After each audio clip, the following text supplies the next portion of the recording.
오늘 말씀 마태복음 7장 12절 말씀 봅니다. 여러분 성경 찾으실 것도 없어 교재에 다 있어요. 그러니까 한번 교재 펴시면 거기 말씀이 나옵니다. 한번 같이 읽으시겠습니다. 7장 12절 시작. 그러므로 무엇이든지 남에게 대접을 받고자 하는 대로 너희도 남을 대접하라. 이것이 율법이요 선지자니라. 성경 전체를 요약하면 이 한마디라, 이 한마디다. 뭐 복잡하게 뭐 역사적으로 문학적으로 뭐 아무튼 뭐 대단한 어떤 것들로 다 뭐 이렇게 삶의 이야기를 풀어갔는데 그 전체를 한마디로 묶어서 얘기하면 바로 무엇이든지 남에게 대접을 받고자 하는 대로 너희도 남을 대접하라. 뭐 이 말씀으로 그렇게 요약할 수 있다라고 하는 것입니다. 이것이 율법이요 선지자니라. 율법과 선지자의 말씀이 구약 성경이죠. 구약 성경이죠. 이거 전체를 하나로 묶어서 얘기하면 사랑이다라고 이렇게 요약할 수 있어요. 사랑이다. 그래서 성경 전체의 요절을 얘기한다면 요한복음 3장 16절 하나님이 세상을 이처럼 사랑하셔서 독생자를 주셨으니 바로 이 하나님 사랑, 이것이 성경 전체를 요약하는 단어다 이렇게 말씀을 할 수가 있습니다. 우리가 오늘 주제는 사랑. 그런데 사랑은 축복이다라고 하는 주제로 말씀을 드립니다. 오늘 그 서두에 보니까 사랑하라는 말은 손해보고 살라는 말이 아닙니다. 사랑하며 살라는 말씀은 하나님의 축복 속에 살라고 하는 말씀입니다. 뒤집어서 생각을 해보면 우리가 많은 경우에 사랑한다고 하면 마치 자기 자신을 희생하고 그리고 손해보면서 살아가야 될 것을 생각하는데, 그러나 그 사랑이라고 하는 것이 빠진 인생을 우리가 생각해 본다면 그것은 사실은 폭탄 맞은 저주받은 인생이지요. 저는 그런 가정 보았습니다. 재물 때문에 형제들 간에 너무너무 싸운 거예요. 재물은 얻었어요. 근데 가정의 사랑은 없어졌습니다. 그래서 그냥 그 인생이 너무나 힘들 거예요. 어렵고. 지난번에 우리 정교인 수련회 지난달 초에 할제에 벨리교에서 왔던 우리 홍규자라고 하는 권사님이 오셨어요. 부잣집에서 태어났습니다. 그 언니가 누구냐면 린다 킴이라는 여자였어요. 여러분 JG 그랜드 호텔 하시는 분 있죠? 예, 막 그냥 한때 신문에 나가지고 국방장관을 막 이렇게 쥐락펴락하면서 막 그렇게 하면서 무기 파는 거에서 개입을 해가지고 막 그냥 했던 그분이 바로 언니였어요. 언니. 또 그런 집에서 태어난 거야. 그래가지고 집안이 맨날 돈 때문에 싸우는 거야. 형제간에 우애가 하나도 없어. 그래서 제일 먼저 원했던 게 뭐냐면 난 이놈의 집안 빨리 탈출해야 되겠다는 게 평생 소원이었대잖아요. 재물을 가졌는데 형제들끼리 싸워가지고 뭔가 자기는 소유를 가졌는데 진짜 그것을 통해서 이루어야 할 행복은 없는 거야. 왜? 사랑이 없기 때문에.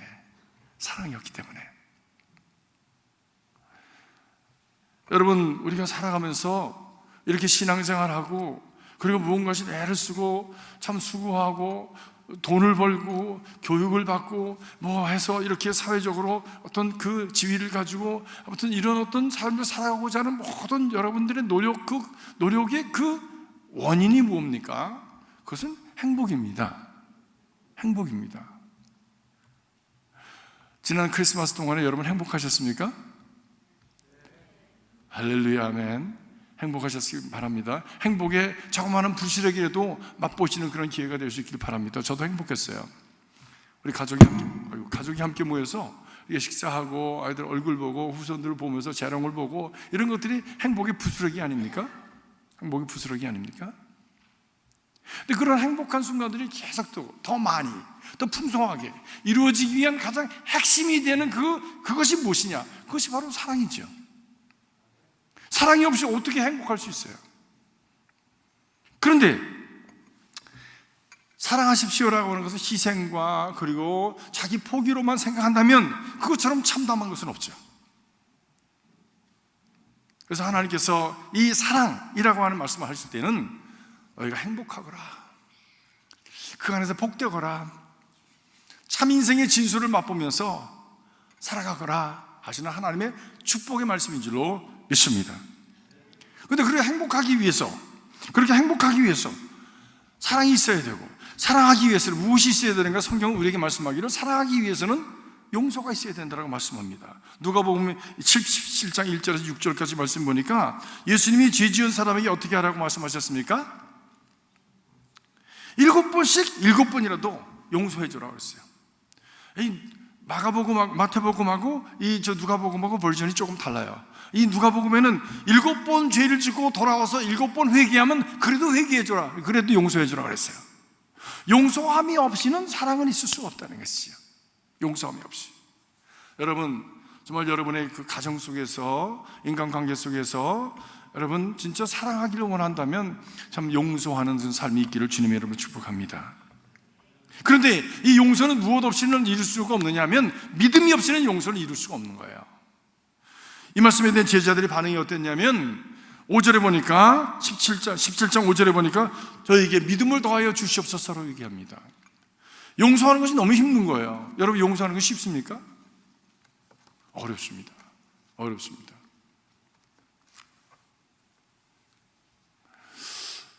여러분, 목사는 상처 받을까요? 안 받을까요? 많이 받을까요? 조금 받을까요? 왕창 받습니다. 왕창 받아. 매해 받아, 매해. 특별히 이맘때쯤에 매해 받아요. 어떤 분은 전화해가지고 막 폭언을 붙는 사람이 있어요. 며칠 전에도 막 폭언을 붙더라고. 지금 남가주 주님에게는 안 그런 줄 알았는데 이런 인간이 있네? 속으로 내가 그랬어. 인간적으로 생각하면 그거 상대가 되겠어요? 인간적으로 생각하면. 그러나 목회자이고 신앙인이기 때문에 그걸 삼키는 거예요. 삼키는 거예요. 길거리에서 저기 장바닥에서 만난 사람들 그렇게 말 안 할 거야. 근데 그렇게 얘기를 하더라고. 그냥, 야, 그럴 수가 있을까라고 생각이 들 만큼 그렇게 폭언을 더 이상 얘기 안 하겠어요. 제가 더 이상 얘기 안 하겠어요. 그래서 이걸 정말 내가 사랑하는가? 라고 하는 생각을 해보면 그래도 사랑해야지. 사랑을 하려면 어떻게 해야 됩니까? 용서해야지. 용서하려면 무엇이 있어야 됩니까? 내게 믿음이 있어야지. 그 믿음으로 용서하는 것이죠. 믿음으로 용서하는 것이죠. 그래서 제자들이 믿음 주십시오라고. 나는 힘이 없습니다. 난 이거 힘듭니다. 난 그 인간 용서할 수가 없어요. 그러나 용서해야 된다 그러면, 사랑해야 된다 그러면 하나님 주님 나에게 믿음을 주십시오 라고 말씀을 한 것입니다. 그때 예수님께서 하신 말씀이 너희가 겨자씨 하나 만한 믿음만 있어도, 겨자씨 하나 만한 믿음만 있어도 이 산도로 명하여 저 바다에도 던지우라 그러면 그렇게 될 것이다 말씀하셨습니다. 이 겨자씨 하나 만한 믿음, 이게 작은 것이라고 얘기할 수 있지만, 그렇죠? 겨자씨 한 알이 세상에서 가장 작은 씨앗이라고 말씀하셨으니까 가장 작은 것이라고 얘기할 수 있지만, 이것은 생명이 거기에 농축되어져 있는, 집중되어져 있는 엑기스란 말씀입니다.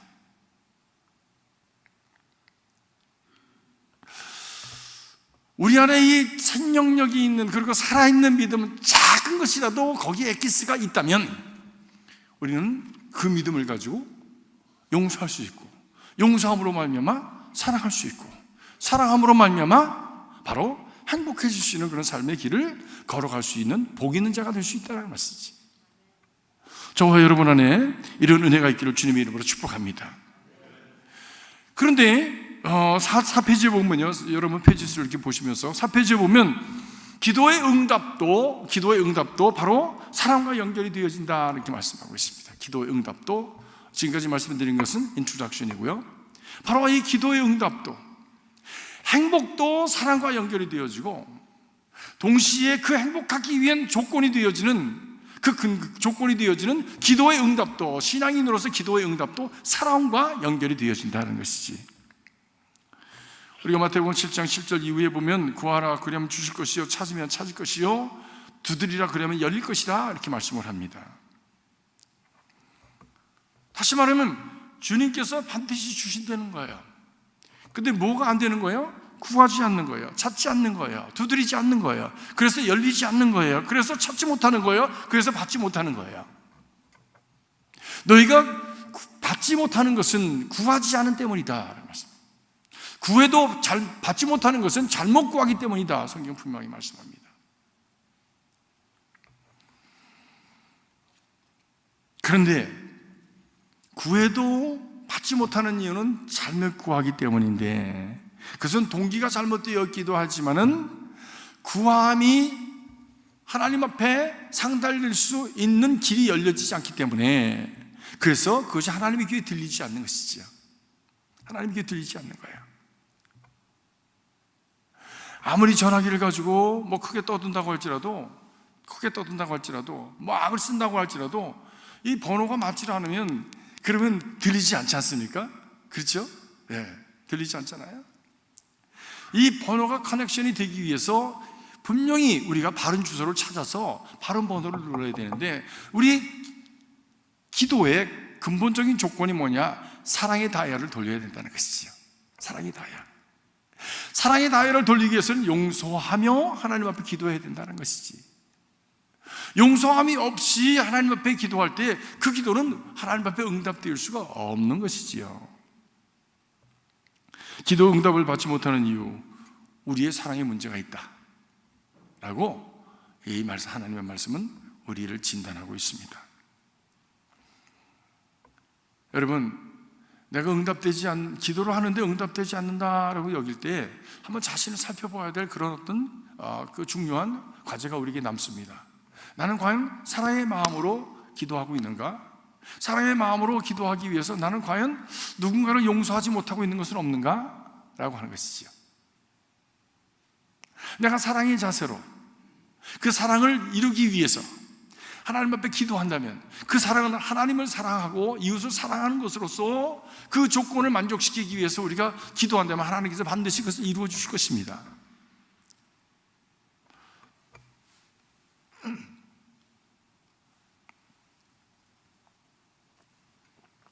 한국에서 미국인으로서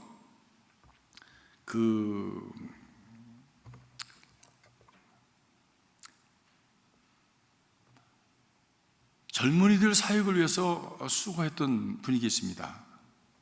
그분이 한국에서 이렇게 젊은이들을 위해서 성경 공부하고 하다 보니까 젊은이들이 깨는 거예요. 그리고 그러다 나니까 이제 유신 때에 막 젊은이들이 일어나서 한국 유신 때에 막 발언을 하고 데모를 하고 그랬습니다. 그래서 그분이 쫓겨났습니다, 한국에서. 그리고 샌프란시스코 이 근처에 와가지고 이제 또 그분은 왜 한국 젊은이들에 대해서 그렇게 관심이 많은지 몰라요. 한국 유학생들 또 모아가지고 말씀을 전하고 그러는데, 아마는 그 아이들을 위해서 이렇게 사역을 이렇게 진행하고 있는데, 기도해도 이루어지지가 않더래요. 기도해도 이루어지지가 않는 거예요. 응답이 없는 거야. 너무 답답해가지고 그분이 하나님 왜 응답해 주지 않으십니까? 기도하다가 어느 순간에 그 마음에 탁 떠오르는 것이, 너 누구 용서하지 않고 있는 거 없어? 라고 하는 생각이 딱 들더래. 그러면서 말씀이 생각난 거예요. 그렇구나.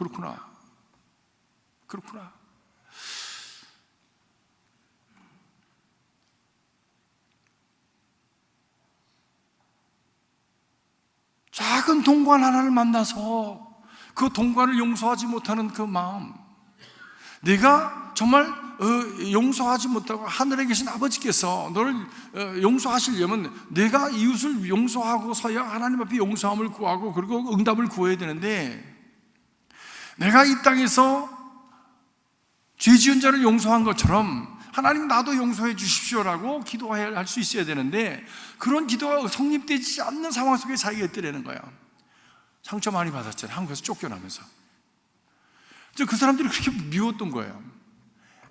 그냥 이 안에서 이렇게 그 사람들만 생각하면 막 신트름이 올라오고, 그리고 혈압이 올라오는 그런 가운데서 그분들을 너무 미워하고 있었다는 거예요. 그래서 그 생각이 나면서 하나님 앞에 기도했대요. 하나님, 내가 이분들을 용서합니다. 하나님께서 그들을 통해서 정말 요셉의 형들을 통해서 요셉을 애굽으로 보내시고 그리고 그들에게 구원을 이루신 것처럼 하나님께서 내게 더 큰 계획이 있으신 줄 믿습니다. 내가 그들을 용서합니다. 저도 요셉처럼 그 형들에게 형들 염려하지 마십시오. 나를 이곳에 보낸 것은 형들이 아니라 바로 하나님이 나를 큰 구원을 위해서 보내주셨습니다 라고 그렇게 고백을 합니다. 내가 용서합니다 라고 얘기했더니 마음이 그렇게 편해지더래요. 그러니까 용서는요 저 사람을 위한 것이 아니라 바로 나 자신을 위한 겁니다. 먼저는. 그리고 또 나 자신을 위한다고 하는 것은 무엇이냐면 하나님 앞에 구하는 것을 받을 수 있는 그 길을 여는 것이지요. 용서하지 못하는 마음은 내가 담을 쌓고 있기 때문에 이웃과 담도 쌓고 있지만 하나님과의 담도 쌓고 있는 것과 같은 것이지. 그 후로 그가 기도한 것이 좀 아름답게 이루어졌다고 하는 그런 그 간증을 한 것을 제가 들었습니다. 여러분, 하나님 앞에서 용서하는 그런 사랑, 용서가 있는 사랑, 그것을 통해서 응답받는 신앙이 될 수 있기를 주님의 이름으로 축복합니다. 그렇습니다. 우리가 사랑한다고 하는 것은 다른 사람의 필요에 관심을 갖는 것입니다. 용서할 뿐만이 아니라 그 사람에게 유익한 것을 베풀어 주는 것이죠.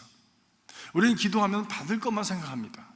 그러나 기도하기 전에 다른 사람에게 베풀고 나누고 다른 사람에게 복의 통로가 되고자 하는 그런 마음을 가지고 우리가 하나님 앞에 구해야 하는 것이죠. 하나님, 이 기도 들어주십시오. 그러면 제가 이렇게 하겠습니다. 이들에게 축복이 되겠습니다. 좀 더 하나님의 영광이 나타나게 되겠습니다 라고 하는 그런 목적과 의도를 가지고 하나님 앞에 간구해야 될 줄로 믿습니다. 그렇습니다. 근데 이것이 바로 하나님 앞에 복을 받는 원리가 된다고 하는 것입니다. 기도가 응답되는 것도 그렇지만은 그것을 통해서 하나님 앞에 하나님의 마음에 합한 자가 되어지는 거예요. 하나님 마음에 합한 자가 되어지는 거예요. 그렇기 때문에 우리가 복을 받으려면, 복 있는 자가 되려면 먼저 다른 사람이 나를 축복할 수 있는 그런 자리에 내가 있어야 됩니다. 다른 사람이 나를 축복할 수 있는 자리에. 여러분, 축복하는 그런 자리에 있으시길 주님의 이름으로 축복합니다. 예수 믿어서 복 받고, 예수 믿어서 은혜 받고, 예수 믿어서 삶이 잘 되고, 예수 믿어서 여러분의 마음에 하나님 주시는 평강이 있고, 예수 믿어서 그 마음을 가지고 기도함으로 말미암아 응답받고, 예수 믿어서 정말 삶의 그 능력과 그리고 참 삶의 그 지혜를 가지고 인생을 행복하게 살아갈 수 있는 그런 길이 열려진다면 그것이야말로 참 잘 사는 길 아니겠습니까?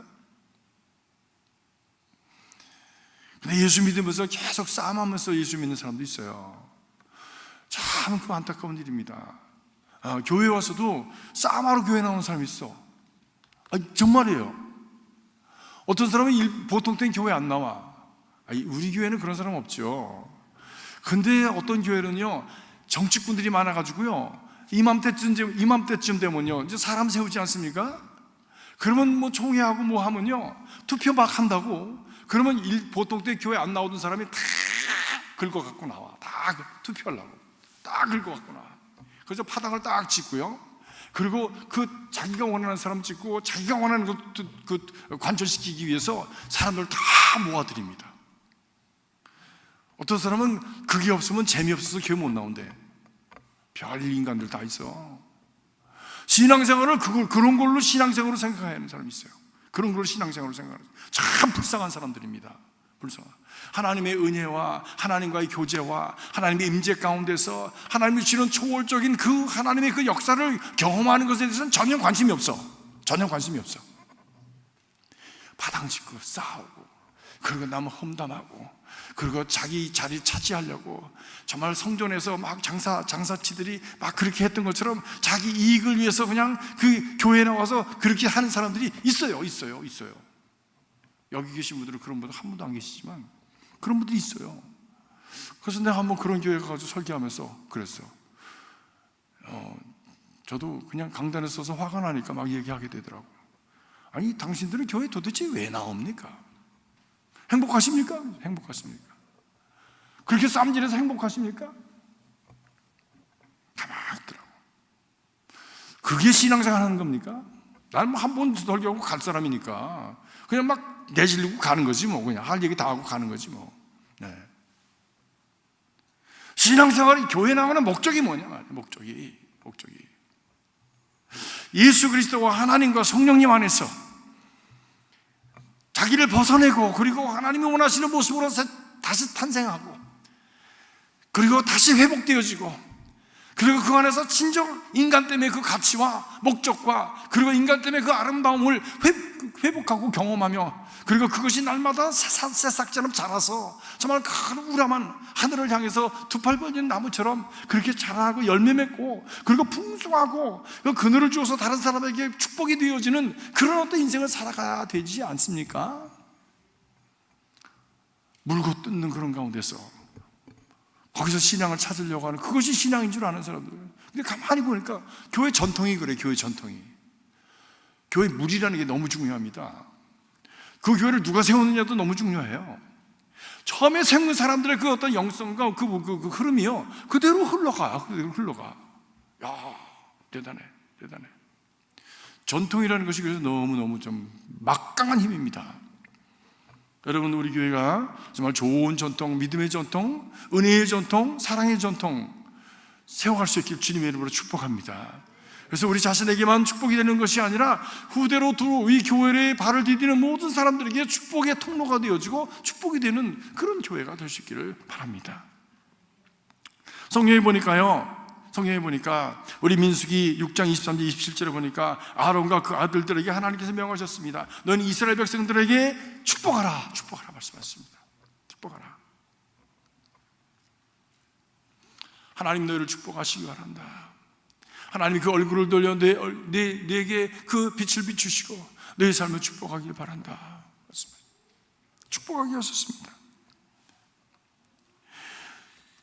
마태복음 10장 42절은 작은 자를 축복하라.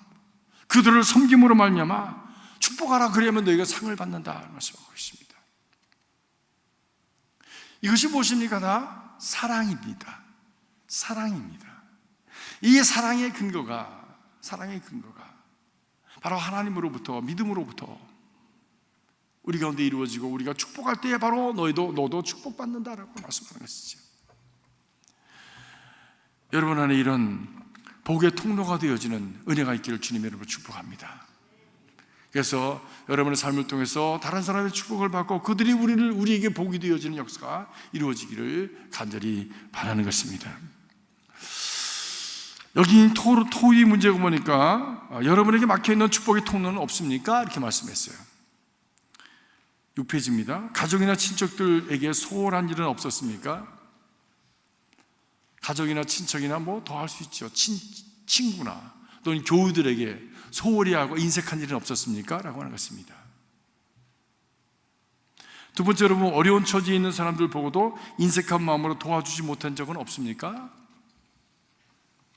이것은 축복의 길을 스스로가 막는 것이다 라고 하는 것이지.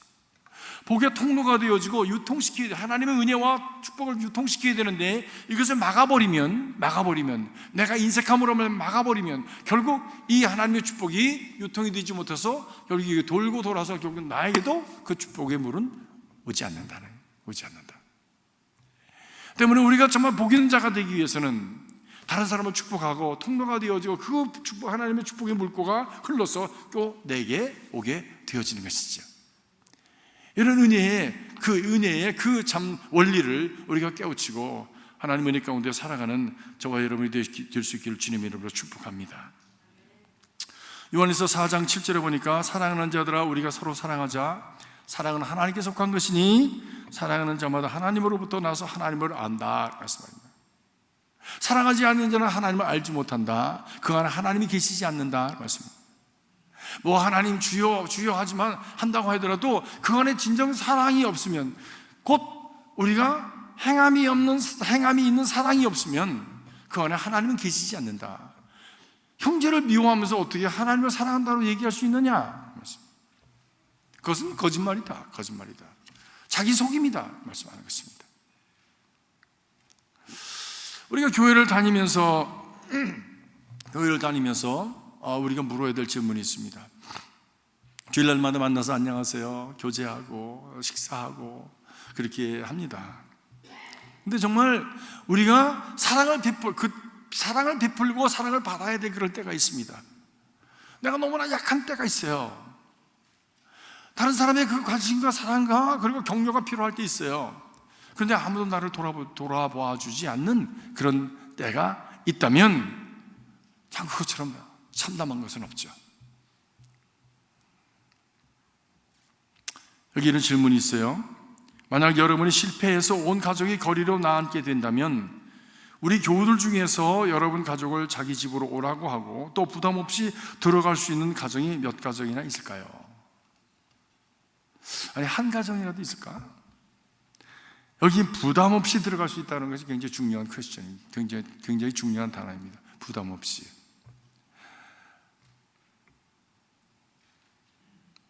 아니, 이건 또 뭐 온 집안 가족이 다 그냥 그 집안으로 들어간다니까 이것도 굉장히 무거운 짐이죠.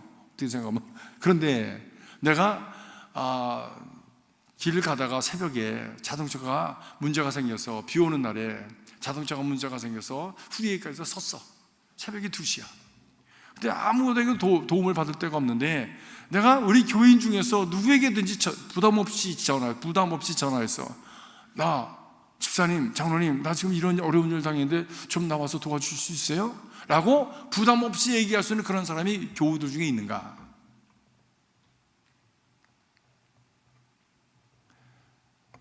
아니, 뭐 그것도 그렇고 정말 내가 외로워. 혼자 밥을 먹어야 돼. 근데 부담 없이 전화해서 김 집사님, 나하고 오늘 저녁 좀 같이 먹을 수 있어요? 라고 부담 없이 그렇게 전화해서 청할 수 있는 사람 얼마나 됩니까?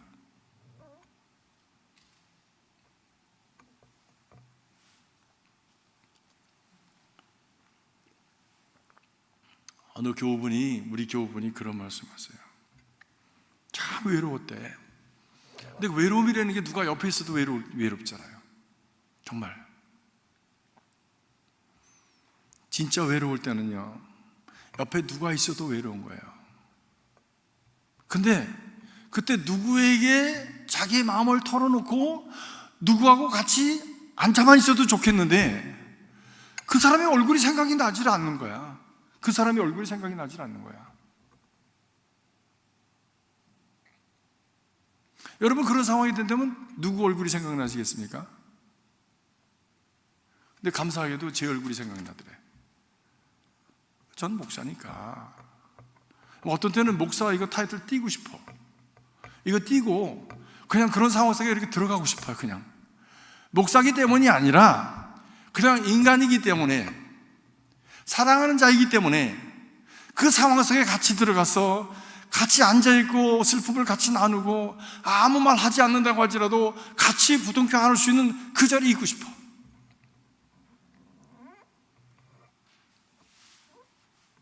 그래도 목사니까 목사가 생각이 나더래요. 그래서 그분에게 갔습니다.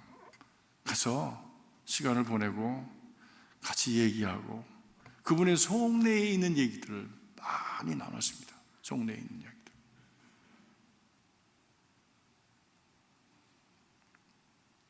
그분은 지금도 교회를 나오시지만 죽은 듯이 나옵니다. 왜? 나눠지질 않으니까. 자기의 깊은 속마음을 나눌 사람이, 그렇게 신뢰할 만한 사람을 그가 찾지 못하기 때문에. 여러분, 속회는 어떻습니까? 속회에서 그냥 모여 있는 거예요. 그 교회에서 이렇게 사무실에서 그분들한테 전화했더니 속장님들도 전화 안 해주시는데 사무실에서 전화해 주셨는데, 이렇게 말씀하는 걸 들을 때 아유, 어떻게 이랬을까? 어떻게 이랬을까? 그런 마음이 들더라고요. 안타까웠어요. 왜냐하면 이건 내 축복의 기회거든요. 축복의 기회거든요.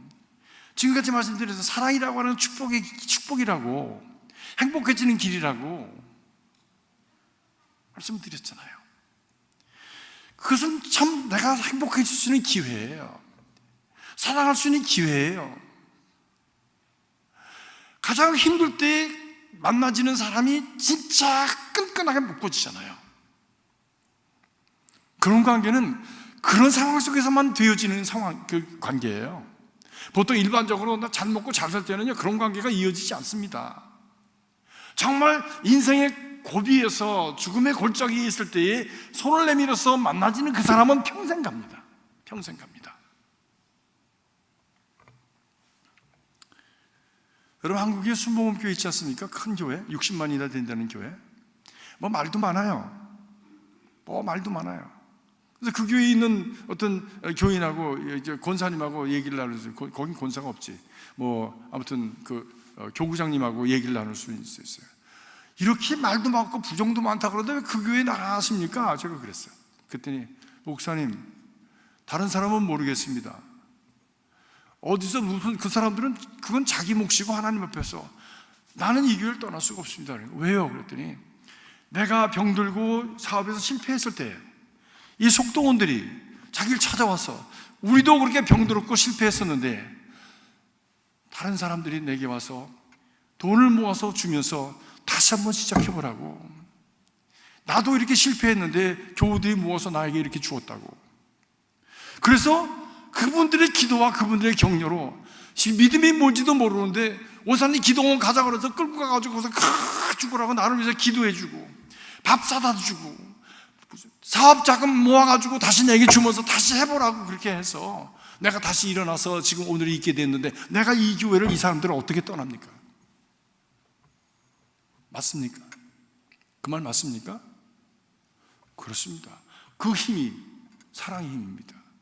그 힘이 예수 그리스도 안에서 하나님의 성령께서 역사하신 그 은혜로 말미암아 저들이 이렇게 해야 된다고 하는 그 뜨거운 열정으로 베풀어진 사랑으로 말미암아 저들은 그렇게 똘똘 뭉친 거예요. 못 떠나요. 깨지질 않아요. 그런 거예요. 왜? 자기 죽음의 골짜기에서 자기를 건져준 사람들이 어떻게 그 사람을 배반해? 어떻게 있잖아요. 하와이 한 번은 구원파라는 사람들이 아주 기승을 부렸습니다. 권신찬 씨 이런 사람들이. 근데 이상한 거는 사람들이 거기 간다는 게 참 이상한 거야. 여러분, 신천지 같은 좀 이단이라고 교회 못 온다고 막 써붙이고 막 그러지 않았어요? 작년 한 해 동안에 그 사람들이 전도해가지고 세운 사람들이 6천 명이에요. 큰 광장에서 6천 명 데려다 놓고 그냥 큰 잔치를 했습니다. 아니, 그럼에도 그렇게 사람들에게 어려움을 받고 손가락질을 받는데도 불구하고 거기에 가는 이유가 뭐야? 거기 가는 이유가 뭐야? 그거는 뜨거운 열정으로 저들에게 부어주는 관심이에요. 그걸 억지로 사랑이라고 한다면 저들은 그런 골짜기에서 저들의 손을 붙들어놓은 말미암아 인생의 골짜기에서 건짐받은 사람들이에요. 못 떠납니다. 그거 못 떠납니다. 그런데 우리 교회에 그런 것이 있느냐는 거예요. 기성교회에 현재 아주 나이스하게 예배드리고 좋은 옷 입고 와가지고 예절 바르게 안녕하세요 인사 쫙 하고 그리고 같이 예배 끝난 다음에 딱 정시에 1시간 안에 끝내야 되고 끝나고 나서 점심 먹고 그리고 점심 없으면 컴플레인 하고 그러고서 집에 가면 거기에 그 다음에 무슨 관계가 있는 그나마도 관계를 가지고서 사랑의 관계를 나누고 정말 행복해질 수 있고 삶이 회복될 수 있는 그 관계를 위해서 속회하십시오, 만나십시오, 오십시오. 저쪽에도 다 많은 사람들이 시큰둥하잖아요. 그 관계가 고리가 이어지지 않으면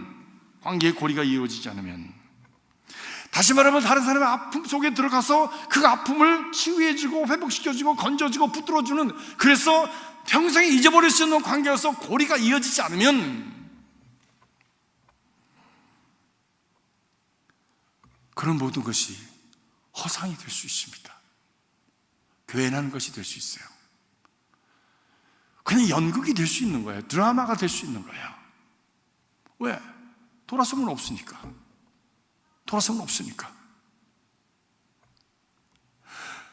여러분이 지난 이 우리 교회가 세워진 게 지금 이제 35년 이렇게 됐는데 35년 동안에 이 교회를 통해서 여러분들이 신앙생활하면서 내 자신의 인생을 위해서 얻은 것이 무엇입니까?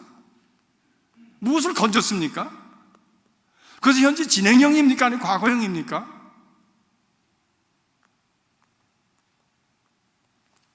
마지막 때의 참 교회의 증거는 참 사랑이 있는가라고 하는 것입니다.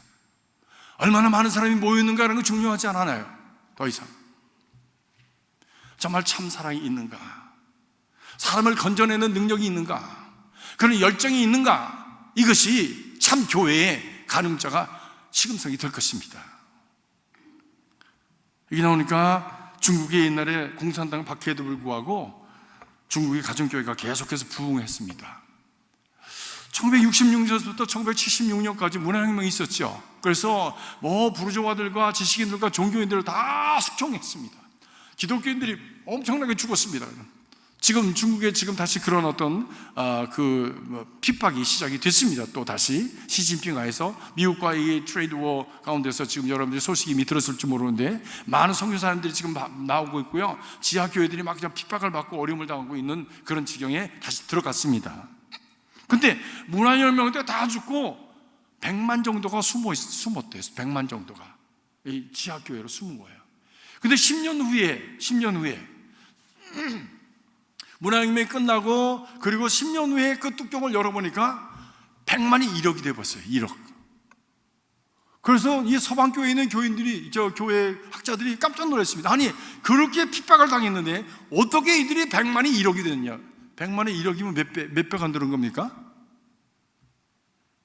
100배 맞죠, 장로님? 100배가 늘은 거예요. 100배가. 그래서 그것을 연구해 보니까 소그룹이야, 소그룹.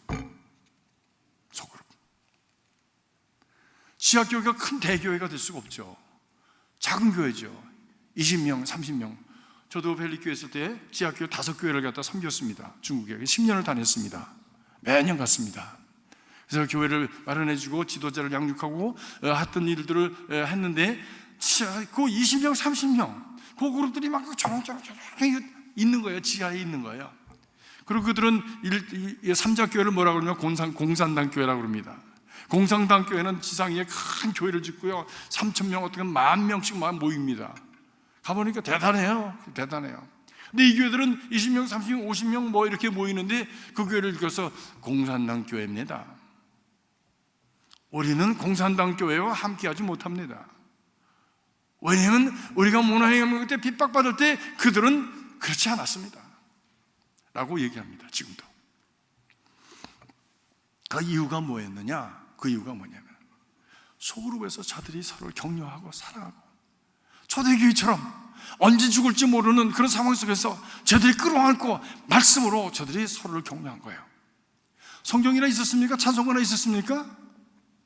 가보니까 성경 갖다 주는 게 저들의 최대의 관심거리야. 성경 좀 갖다 주시라고요. 그러더라. 성경 많이 갖다 줬어요. 찬송가 없어요.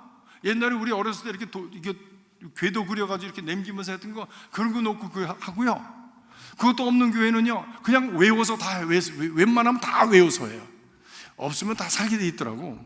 우리는 너무 여기 집중하니까 못 외잖아요.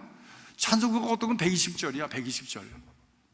그거 다 외, 그냥 다 외.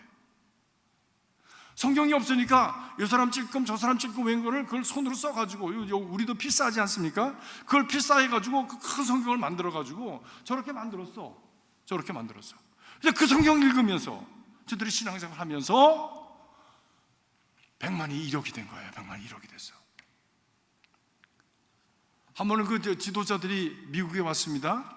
그래서 클레먼트 신학의 그 강당에서 말씀을 전했어요.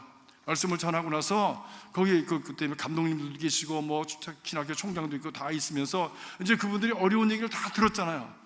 그래서 그들에게 물었습니다. 우리 미국 교회가 당신들을 도와주시는 길이 무엇입니까? 물었어요. 그랬더니 깜짝 놀랐습니다. 그때 저는 그 길을 의심했어요. 우리가 당신들한테 받을 것은 아무것도 없습니다. 기도해 주십시오. 고난을 믿음으로 이길 수 있도록 기도해 주십시오. 그것이 당신들이 우리에게 주시는 최고의 사랑입니다. 말씀합니다. 돈 보내주십시오. 무슨 구제품 보내주십시오. 그러니까 구질구질하게 안 하더라고. 믿음을 포기하지 않도록, 고난 속에서 믿음으로 이겨갈 수 있도록 기도해 주십시오.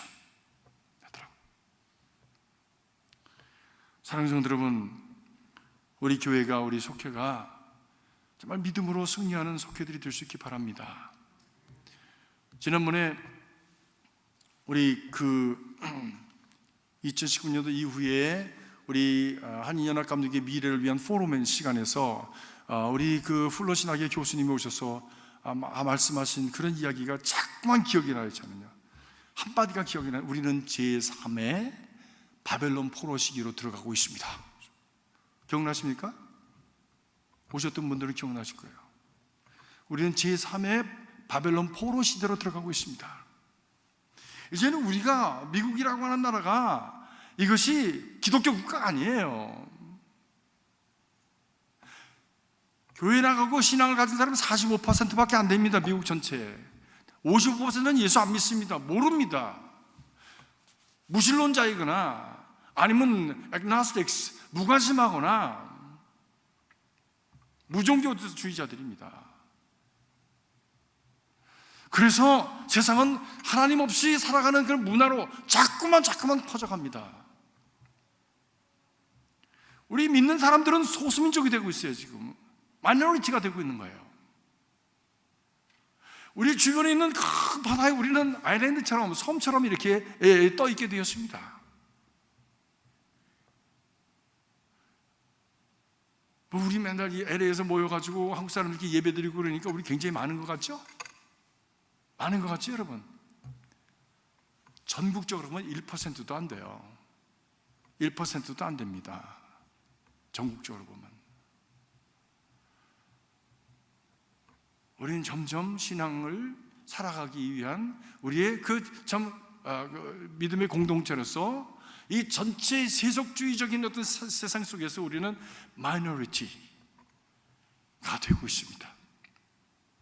뿐만이 아니라 그것은 곧 불신앙적인 세상에서 살아가야 되는 이 선민들 같이 바벨론 그 포로 생활을 하는 자들과 같은 그런 삶의 시기로 우리는 들어가고 있다라고 하는 것이지요. 때문에 그나마도 우리가 가진 믿음을 유지하고 그 믿음 안에서 우리가 하나님이 우리에게 원하시는 가장 복된 삶을 살아가고 세속적인 의미에서 축복이 아니라 하나님이 말씀하시는 축복을 누리며 살아가기 위해서는 우리가 서로 사랑해야 된다. 사랑해야 된다. 우리가 서로가 버팀목이 되어줘야 한다. 우리가 서로에게 가정이 되어줘야 한다. 여러분의 속회가, 교구가 정말 그런 의미에서 그 역할을 잘 감당해내는 속회가 되고 교구가 되고, 그렇기 때문에 우리 교회가 바로 그러한 사랑의 능력을 갖는, 경건의 능력을 갖는 그런 믿음의 공동체로 세워질 수 있길 주의 이름으로 축복합니다.